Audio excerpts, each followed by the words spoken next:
Hello. Welcome to the Spiritual Ranch. I'm Shesh Not the Way. I'm the Awkward Oracle. Welcome to our channel. Welcome to what it is. It's another beautiful day in the neighborhood, right? So I already took off my sweater, I guess. Got my slippers on, yeah. I don't know. They said that one was saint-like, you know, but I always got a weird feeling when I was a kid. Anyhow, so it's snow out there where I'm working, you know, so ain't gonna be able to do a whole lot in the snow, and so I had to stick around the ranch here today, and I made a loaf of bread. I decided to make good use out of the day, you know. And it's really sunny. It's very beautiful outside right now. Very, very beautiful. And so I'm going to go ahead and take advantage of the day and smash some stuff out in the garden. I want to get a bunch of seed sowed. Big time. Get the rest of my garlic planted and then get a bunch of seed done, you know. But I'm doing another read. I'm trying to stick with this OGO stuff, you know. I don't know, determined to make it succeed. You know, when God calls you, that's what you're supposed to do. You know, I have been thinking about starting another channel, though, doing like a duplicate channel and trying to get some of you guys to like jump over there. And I can shed some of these other followers that I kind of picked up doing the lives and stuff because they're like AI or whatever. And so it kind of messes with the algorithm if when they put the video out there, you know, it doesn't get as many views or whatever as it should, because a lot of the subscribers are just like random. It's like spam subscribers or whatever, you know, like you pick up just a bunch on the lives, but they're not like determined followers kind of thing, you know, or subscribers. And so if I was to start another channel, and if I could just really quickly, bam, get 100 subscribers, you know, and I think we could probably do better than that. I mean, I'm pretty sure, because naturally we built quite a few, you know, and we get good views, you know. But if it all of a sudden does like a 300 subscribers, boom, that would really tell the algorithm that would say, hey man, this is a good channel, and it would show my videos more, you know. And so that's what I'm thinking about doing. You know, if y'all got any feedback in the comment section, that would be excellent. Because I'm not very savvy about this stuff, you know. But if you guys, if everybody's kind of down. You got a couple comments here, even because I think even if you just kind of quickly pick up subscribers and then get regular views, like if I had 25 subscribers, but I did like my careers where I got like 3 or 4 people who kind of hang in there the whole time on those videos, they're going to put those videos out then to the public, you know, basically, like, because they're going to be like, whoa, hey, that's a good ratio. So it would make the channel look a lot better than having a bunch of subscribers and getting low views, you know. And getting views that don't hang in there the whole time. And so it's like basically that would trick the algorithm to really push the messages out there and then get it in front of more people. And then the channel would build, I think, holistically, but at a good pace. I think it would help that a lot, you know, because people do come in and who view the videos. We get return customers, you know, because like the way the numbers are bouncing back and forth, you know, it just depends on whether or not the algorithm places my video in their feed, you know, and so I think it might be a good idea. I might do that. I'm really thinking about it, you know, and so if you guys wanted to work with me on that, I'll keep the BS coming.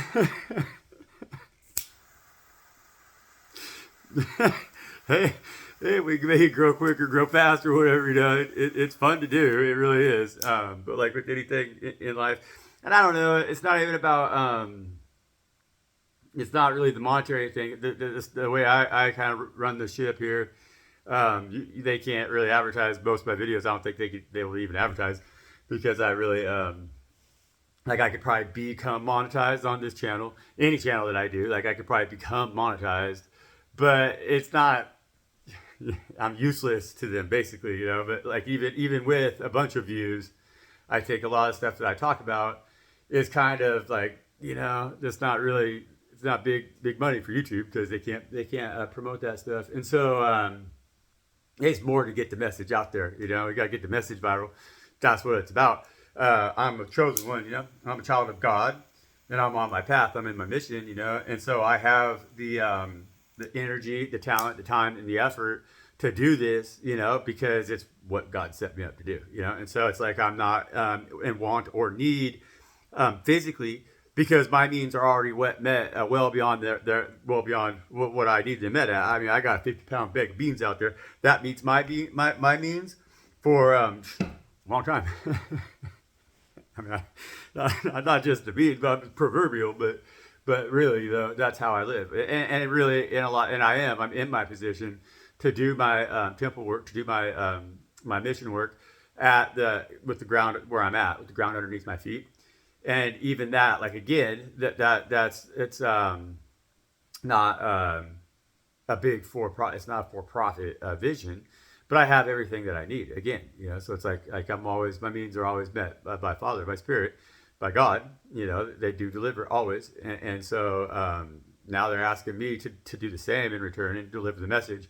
And so I'm trying to figure out. I got to figure out how to do this algorithm thing, you know, to I guess try. You know, that's what I've always looked at life. You know, you swing one way. If you miss, well, just try swinging a little different. The next time you might hit that home run. You know, and that's just kind of how it is, right? And we're chosen ones, and it's our time for a home run. So, again, welcome to the channel. I'm She Who Whispers Loudly with the Sharpened Tongue. I'm the OGO. Please like, share, comment, and subscribe. And keep it coming with the comments on the last couple of videos I've done. I like the depth of the conversations. You know, we're having good, awesome conversations about topics that a lot of people are feeling the effects from. Definitely, you know. But we especially in our collective here, are familiar too with not just the effects, but like actually taking the actions. You know, because we've been through a lot of chaos in our journeys. You know, everybody that I've connected with here in the collective that's contacted me either via email or in the comment section, you know, and conversations on the phone too. You know, like I've had some excellent conversations on the phone and texting, you know, where the depth of the shared experience that we have is very apparent, you know, and the same goes for the damaging effects, you know. So it's like recognizing a disease that has been kind of intentionally released into the society that we live in, you know. But we have to realize that the disease is a mental health issue, you know. So it doesn't manifest as like these other things, you know. It doesn't affect your lungs. It doesn't affect your blood. It doesn't affect like your liver, you know. It doesn't affect your heart. It affects your heart, but not a different way. It affects your and your ability to manage and control your own emotional state, and to utilize all aspects of your emotional state as a powerful tool to be a powerful spiritual individual, you know. And so I was having a conversation with a member of the collective, and that was brought up about the emotions of the anger, the feelings of anger, and the feelings of or like it's anxiety, or any of those feelings that have a negative context attached to them. And there's that other video that I listened to as well, and that individual had made a very valid point too about how like teaching their children that when they have that emotional like anxiety, that it's not that they're sick, you know. It's like that it's not that they're sick, and it's not that they're something wrong with them, but that's that they're just feeling a little anxiety. Like she's saying, like your kid has to get ready for school or whatever. They're saying your kid has to get ready for school, and they're feeling a little bit of anxiety that that they think they got a tummy ache or whatever, as if they're like unwell. But in reality, it's just that that the child's anxiety is giving them the feeling in their stomach, because it's a sensitivity. It's a sense, you know. It's like touch, feel, smell, and all of that stuff. And so it's that child's body telling them that they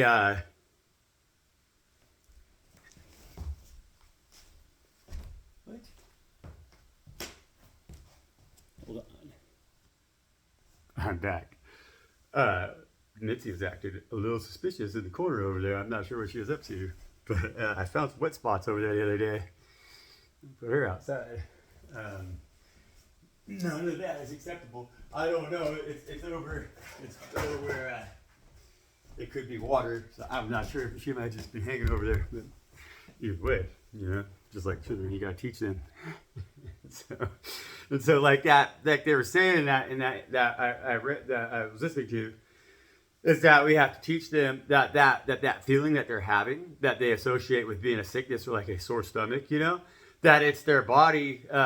It's like that our body telling them something, which could just be as simple as they're nervous to go to school, and so they can help calm themselves down. But it could also be something that is at school that could be dangerous for them, because schools also aren't safe places, And so if the child's feeling that way, you can't just be like, oh, they got a sore stomach, and like, we have to understand that that's the same feelings that we've had going through it, all the stuff that we've gone through as chosen ones, get to this point where we can start to educate mofos. I got distracted, but that's a very valid point, and it's something that it's like I was talking with Karen, what up, Karen? Karen, about that anxiety and anger, they're powerful responses. They're a physical response. They're our body's chemical reaction. That's a tool. That's a weapon for us to use right now out here in the streets, And so we have to work past that feeling of like pain making us weak, because pain is not there to make us weak. It's there to make us extremely powerful, because if we endure the pain as warriors, we have to overcome pain always, That's the whole point. That's the whole purpose. That's the best warrior, is one that can overcome the pain that would otherwise slow them down. And the more that we can empower that, be empowered by that pain, and see that pain, see that feeling as a feeling that's empowerment, we gain power. We become invulnerable. Right, guys? And that's what we're trying to teach around here. Saying goes like the anxiety. Anxiety is the word of God, telling you in your body that you have to protect yourself. That's what that feeling is there for. You got to protect yourself, is what that means. We have to know how to properly read what that sensation is telling us, so that we know how to properly react to that sensation that we're having. This is how we got to move as the chosen ones, guys. And because these are the behaviors and the feelings that are being used against us, because they're manipulating them and how we think about it, how we perceive it. They try to tag us with having a weakness or an illness or a sickness because of anxiety as it's a mental health issue, where no, a high anxietal individual has a highly functioning mechanism still in place to be able to receive warnings from Father God Most High, Mother God Most High. And that's the truth, because look how deer behave. I mean, come on, and they're still very close to their natural state. So in our natural state, there's a lot of reasons to have that anxiety, but you have to also know how to respond to it, because if you respond inappropriately to it, it's going to be then a weakness. It's going to make you very vulnerable. It's going to make you very weak, and that's kind of like what happens to a deer when they get trapped in the headlights and they don't know how to behave. You know what I'm saying? And we're all kind of standing there like that deer trapped in the headlights right now, because we don't know how to behave. Our kingdom that is around us has become unnatural, Never before have we been stuck in that position where, what is this thing bearing down upon us? You know what I'm saying? And even like with the skunks, they say skunks, because the skunks have a lot of natural, they don't have to deal with a whole lot of anxiety. They don't worry about anxiety, because they have a very powerful tool that can protect them from a distance, but because they have that tool, right? And so like their true sting's so bad that nothing's going to try to sink its teeth in it.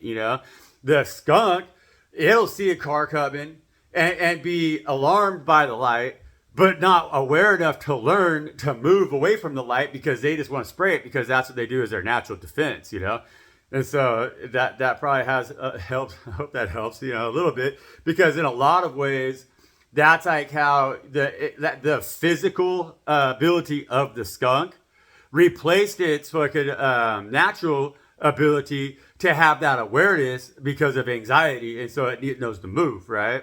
Whereas the deer has that anxiety so much because that's its defense of how to get away from something. It's fully aware, and it feels, intuitively, ooh, I don't feel good. It gets out of there. It knows when to move. It knows when to move different. And so it's two different natural processes, and we got to know how to use both as a chosen one right now because we live in a world filled with predators and they're trying to consume us. Straight up, and they're trying to teach everybody that's around us to be a brain-consuming zombie who's trying to consume us, who's trying to prey upon us, straight up. And so that's already a good one here. Word. And so right now it's very important that we because again, it's like we live in a world now that is filled with zombies. And so it is extremely anxietal. And so, everywhere we go, we're always often fighting that feeling of fight or flight, So it's like it has us oftentimes in situations that we just don't know if we can trust it, And that's because, we're rolling with a bunch of freaking zombies. And so that's why, again, it's very essential right now that the chosen ones are selective, you guys. We gotta be selective because if we're rolling with the zombies, we're gonna get bit, then we're gonna turn into a zombie too, just like them, And so be aware of the things that are operating inside of you that give you that your tools, and how to use them, So it's like you gotta know, because like you gotta be the perfect combination of the skunk and the deer, because like as a chosen one, we can defend ourselves and we can protect ourselves, but we also got to know when to run, Follow me?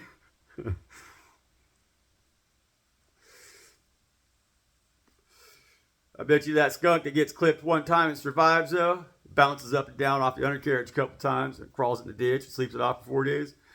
I bet you they don't make that mistake twice, though. And so that's the skunk we are. Got me? But we can run like a deer if we have to.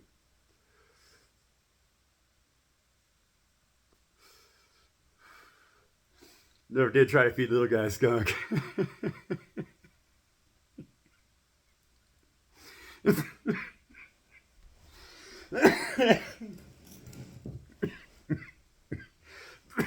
I don't know.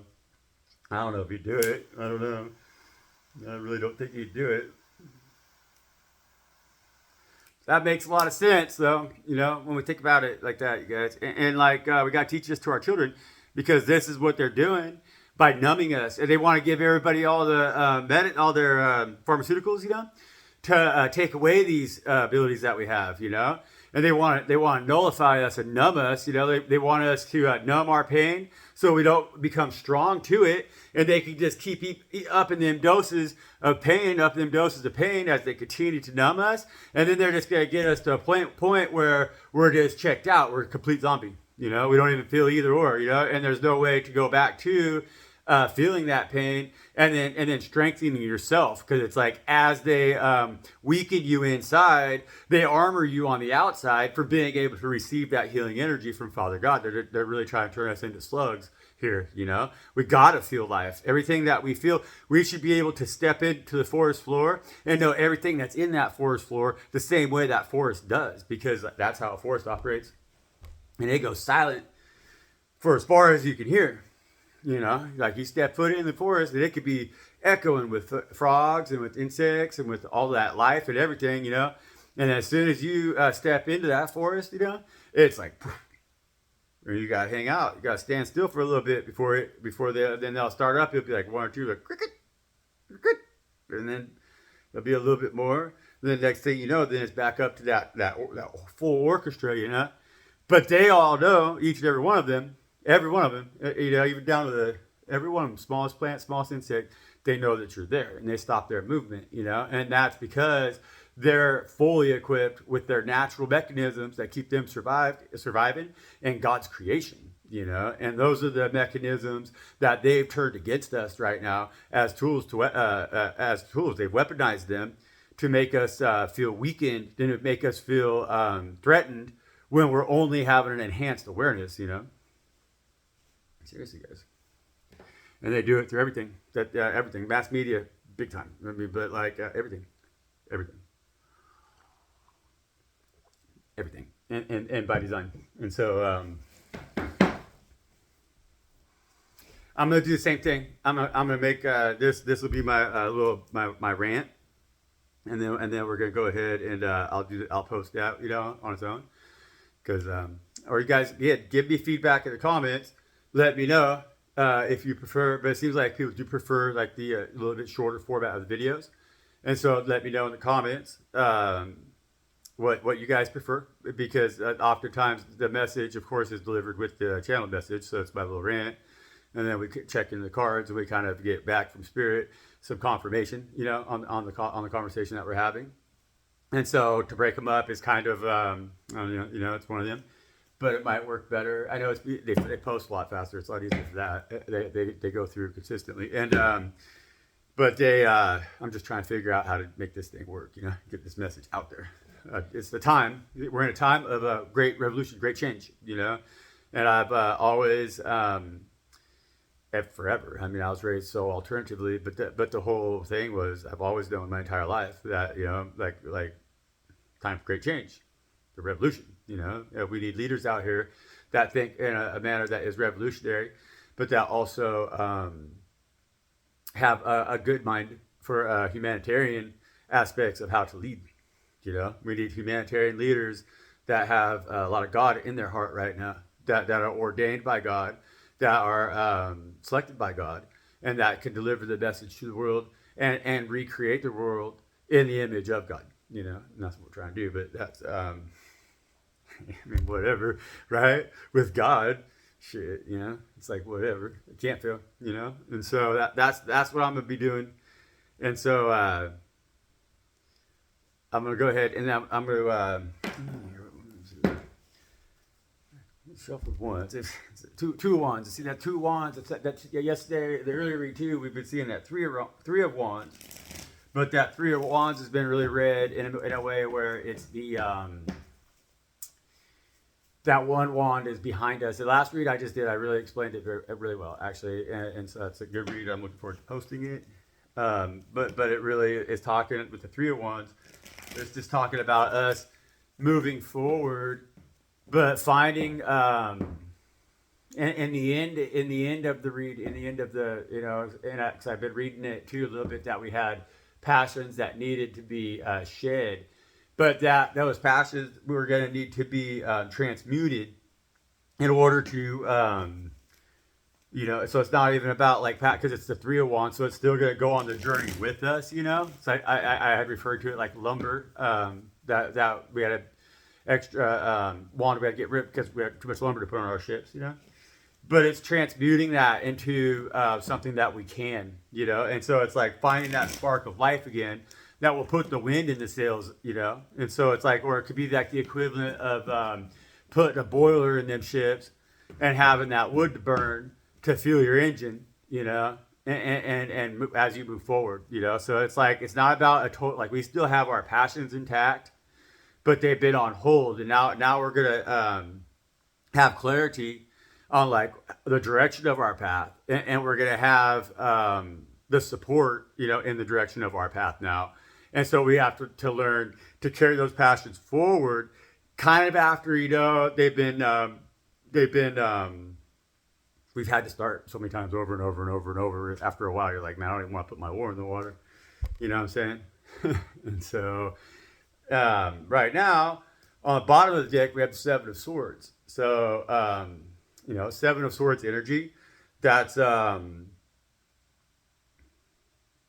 honestly, it's the Seven of Swords energy is energy that I'm reading right. Like I have been really firmly with this card, with the Seven of Swords card. It's a moving. It's sly stealth movement. It's like we have to be. We have the swords. We have like the big guns. Honestly, is what it is right now. Like, because we're in a time of great change, of revolution. Okay, and so and we're carrying the staff of God. And so it's kind of like Moses, right? Or it's like with the Israelites. They were. They whooped ass because they had the Ark of the Covenant. That's what it is, man. They take out anybody's army. They had God. They had God helping them. They had the trumpets in Jericho. It's like they had Moses had that staff. He split the Red Sea. Turned it into a serpent and whooped Pharaoh's cheap ass fucking sorcerers. And so what we have right now is that times 7. because it's really crucial. It's a crucial time right now, that we heal God's creation, you know. And so those 7 swords that we're carrying them on our own. But this individual right here gets to choose who gets them swords, is what that is, and who's gonna swing them swords. Okay, and so that's what's coming right now. Like this 7 of swords is the equivalent of my USA hockey in like South Africa, where the fuck it is, I can't remember, but that USA hockey coin, I was gonna pull some coins, and that 7 of swords energy is like that USA hockey coin. How many things are on that hockey thing? It's 1, 2, 3, that's 5. I think the circles, the rings, but or is it 7? It might be 7. But I'm gonna pull some coins. But the that's what that 7 of swords is right there. And see again here, it's like there's 5 swords in his hands, and then here in the ground by the tent are there's 2 swords in there, and they're stuck in the sand. See, and what those 2 swords are telling me, like those 2 swords, they, you know, like in our conversations a lot here, like they're kind of like those 2 stabs again that are in the 3 of wands and the 3 stabs, because the 1 stab is right there behind the elbow where the other one's in the hand of the individual. That's what these 2 swords are representing right here, because they're like it's like you do have, it's the ideas that you're clinging to and the ways that you want to be seen that are the most set, you know, because if you're to look at this could be stone too, you know, and so they're the most set in stone. Like there's 2 opinions that you care about the most right now, and you don't give a fuck about everybody else's opinion, you know. And like, but those 5 swords that you're carrying right here, those 5 swords are the thoughts of others that you're now going to weaponize against them. Okay, you know, we're going to turn their game on them in a way that they can't exactly understand what's happening anymore, because we now are on our path in a way that we don't give a fuck, you know, really, right now. We don't care. We care about what God knows that we care about, and the rest is only God, and that's it. And we've already made that deal with God. And so that 7 of swords, got a lot of energy on it today. so we're gonna go ahead. I'm gonna end this video. That's kind of the pre-rant, right? That's the pre-game, and then we're gonna go ahead. I'm gonna jump right back on here, and we're gonna pull a little handful of coins on that 7 of swords, and then we'll go ahead and clarify them coins with the tarot. And so, thank you for joining me. I'm Chef Shoshesh Nohe, the Off-Grid Oracle. Please like, share, comment, and subscribe. And you know, whatever you do, stand tall, carry a big stick.